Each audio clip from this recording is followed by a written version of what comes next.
Today, I want to give you 2 strategies for delivering difficult feedback without crushing confidence. One of my clients recently was sharing about some feedback she needed to give to an employee, and she's fairly conflict averse, so she was nervous about the conversation, and these were 2 strategies we discussed. The first is to keep the conversation forward looking. If they believe that you believe in their hope for the future, you want to see them excel and succeed in the future, you want to help them get from point A to point B, they will feel so much more positive about where the conversation is heading. They will feel like, okay, I can commit to moving forward to this hope for the future. The second thing is to be clear, and this is clarity around 2 things. The first is being very clear around the specific behaviors that you need to see more of or less of from them.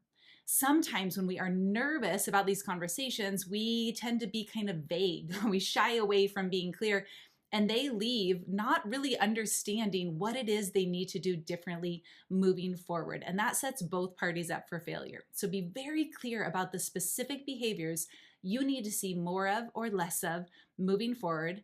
And the second piece of clarity is to get very clear about what happens from here. When are we going to check in on progress on this issue? How often will we check in on progress? What is the responsibility to prepare for those conversations?